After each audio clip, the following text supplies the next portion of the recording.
These farmers risk everything just to bring you this fruit. Every year, Australia grows over 40,000 tons of mangoes. But here's the wild part. Their secret technique makes them sweeter than anywhere else on Earth. Today, we're going behind the scenes of the world's most surprising mango farms to uncover the science, struggle, and strange tricks behind the perfect mango. It all starts in late spring.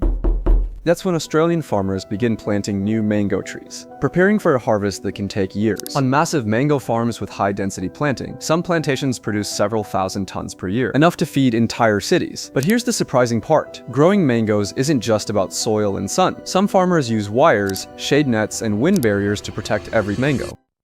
Why? Because even a single strong wind could knock hundreds of mangoes off the branches before harvest. And that's just the first battle. Once the trees bloom, the clock starts ticking. It takes about 105 days for the fruit to ripen.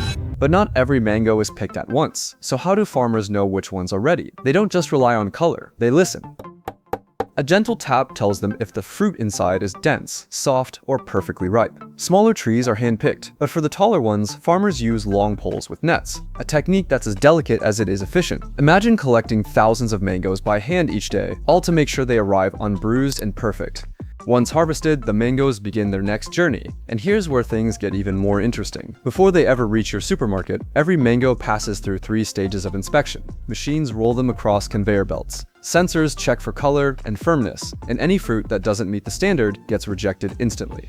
But what happens to those rejected mangoes? Most aren't wasted. They're turned into juice, puree, or even frozen mango packs that end up in smoothies around the world. Turning mangoes into juice is an art. They're washed, heat-treated, peeled, and pressed, with factories achieving up to 99% pulp recovery. That means almost nothing goes to waste. Every part of the mango, even its scent, is captured and used in some way. But there's a fascinating twist here. The process that makes mango juice so smooth was actually inspired by winemaking. Yep, some of the same techniques used in vineyards are now used in mango plants to preserve flavor and color.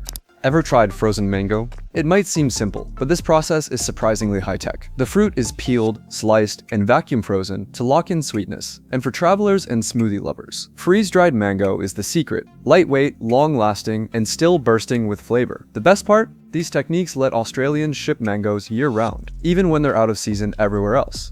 Australia's mango farms don't just feed their own people, they supply the world. Every year, thousands of tons are exported, supporting local farmers and shaping global fruit markets. But the real story here isn't just about mangoes, it's about innovation, resilience, and the quiet race to grow the world's sweetest fruit. Because behind every mango you slice open lies years of science, hard work, and secrets the world is only beginning to discover.